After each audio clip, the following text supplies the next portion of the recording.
I'm Gina. When it comes to doing market research, competition is usually your friend. It means that there's money to be made in a market. However, when it comes to optimizing your site for the search engines, it's a slightly different story. You need to be able to take a look at the competition that's out there and decide how good your chances are of ranking well for that keyword. In this lesson, we're going to take a look at SEO Competition Analysis to assess whether optimizing for a specific keyword is worth your time. The first, and far too often only, trick that most affiliates try is to punch their keyword into the search engine to see how many results they get. Unfortunately, when many receive their results back, they get discouraged, ditch that keyword, and look for easier pickings. However, it may come as a surprise to you that this figure doesn't mean a whole lot, and you should take it with a grain of salt. The number of search results is an estimated figure, and not all those 12 million listings actually appear in the search results. Furthermore, most of these sites won't have done any search engine optimization, so it's pretty easy to beat them. Instead, use this figure more as an indicator of whether there's any activity in the market. If it's super low, say under 1 million, it might indicate a lack of interest in that particular word. Try whacking it into your keyword search volume tool to see how many people are searching on it and see if it confirms this theory. The next two steps try to identify how well search engine optimized the competition is. Is it a fluke that they're ranking well, or have they designed their sites this way? One of the key on-page SEO factors is your title text. This is the text that appears between title tags in your HTML at the top of the page in your browser, and it's the clickable text that appears with your search engine listing. If a page has a keyword in their title tag, it usually means they're pretty focused on this keyword and have probably got a bit of SEO going on. If you enter allintitle, and then your keyword in quotation marks into Google, it will tell you how many sites have your keywords in the title tag. A lower figure is obviously better. Anything up to 5,000 means you could be in there pretty easily, but don't discount keywords just because you get more than 5,000 results in this test. As you'll soon see, there are still more factors to consider. Next is all-in-anchor. This is similar to all-in-title, but it tells you how many sites have incoming links with those keywords in the anchor text. You might remember from our SEO lessons that anchor text is pretty important in determining your rankings. If there are lots of sites with your keyword in their anchor text, it makes it harder to rank well yourself. Ideally, you want to see a low number here, but what constitutes low depends on the topic and the market. You may need to dig around for a while to get a feeling for what low is. A quick technical note for using all-in-title and all-in-anchor in Google is that the quotation marks on either side of your keyword are very important for searching for your exact keyword phrase in titles and anchor text. Without the speech marks, the search results could have words in any order. For example, when searching all-in-title, quote, cooking how-to, quote, the results show titles with those exact words in that exact order.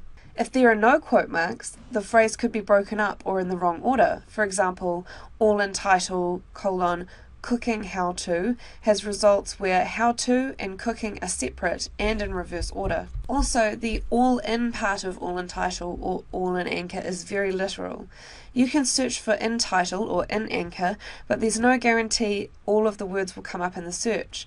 You only want to do this if you're looking for a range of individual words as opposed to a particular phrase. For example, when searching for in-title paleo diet meat, the first two options are missing the word meat from the title, while the third option has the word meat but lacks the word diet. PR, or page rank, is a reflection of the strength of the site's backlinks. Since backlinks are a pretty big component in determining your ranking, it's a reasonable indicator, but remember, it is completely possible for a high PR site to rank lower than a low PR site for any number of reasons. Perhaps their page isn't optimized for the keyword, or perhaps they have backlinks from good sites, but they're not targeting the keyword with their anchor text. Use Traffic Travis to analyze the backlinks to a particular site. If there are thousands of backlinks, with many coming from PR5 plus sites or .edu sites, then it makes it harder. If they're all using your keyword in their anchor text, then it's harder again. If all the sites on the first page of Google are PR6 plus with lots of good backlinks, you may have a pretty tough time ranking well for this keyword. Another thing to check is the age of your competitors' domains, using a Whois tool to check the creation date. Older domains tend to do better in the search engines than newer ones, so conversely, if most of your competitors have fairly new domains, they may be easier to beat. Keep an eye on search volumes. While you're doing all this research, keep in mind another key factor: whether anybody is actually searching on your keyword. Usually it's the case that the competition will heat up when there are lots of people searching on that keyword, but it's not always equally balanced. Work out whether the number of visitors you'll receive from a good ranking is really worth the effort involved in getting that ranking. Some keywords have just too much competition and not enough traffic to justify the big effort. Another important consideration when choosing a keyword is whether there's actually any money in the market. If you find a keyword that seems easy to rank for, ask yourself if there's any reason for this. Is it undiscovered or unprofitable? A good indicator is whether there are any Google ads on the right of the search engine results. If people are paying to get traffic to these sites, then there must be some money to be made. When checking this, be sure to account for Google's regional variations. If you're searching from outside of the United States or Canada, you might not see as many ads as you should. When you build an affiliate site for SEO, you shouldn't focus on one keyword, but instead have a few. That way your main keyword isn't the make or break focus of your SEO campaign. When you're researching markets and keywords, try to find ones that have a number of highly searched keywords to target. You can use keyword research tools like Traffic Travis or freekeywords.wordtracker.com to get ideas of search volumes for related keywords. Since these keyword tools usually use the words you enter as the base for their suggestions, you can often miss finding keywords that are related, but not based on the same word. For instance, if you were focusing on dog training, you might miss a keyword like stop German Shepherd aggression. One trick you can use to find semantically related words is to enter your keyword into Google with a tilde in front of it. For instance, for garbage can, you can enter tilde garbage tilde can.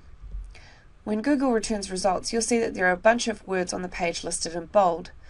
These are related words. Garbage can gets additional words like waste, containers, and recycle cans. If your main keywords look intimidating, don't completely rule out your chances of succeeding in a market.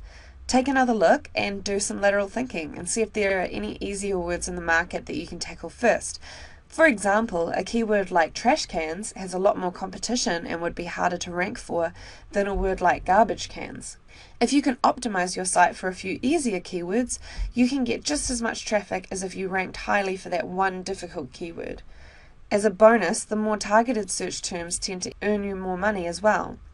A keyword like stop German Shepherd aggression is not only easier to rank for than dog training, but people searching for this term are more likely to buy than people who are searching for the more general dog training. Perhaps it's because they already know what sort of solution they want, or perhaps it's because you're better able to target your site to their specific interests. Regardless, it's a win-win situation for you as an affiliate. So, to sum up, don't just whack your keyword in a search engine only to be discouraged by the results. Instead, you can try some of the following methods to determine if a keyword is worth your time and effort. Allintitle.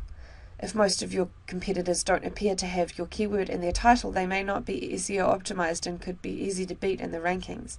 Allinanchor. If your competitors' backlinks are missing your keyword, they may not be ranking as well as they should be. Check PageRank. If too many competitors have a PageRank 6+, they may be quite difficult to beat and you should focus on a different keyword. Examine domain age. Use a Whois tool or similar to see just how old ranking domains are. Check search volumes. Don't forget, if a keyword seems too easy to rank for, it may be because no one is searching for it. Research more than just your main keyword. Don't let your main keyword be the make or break of your SEO campaign. Find similar keywords.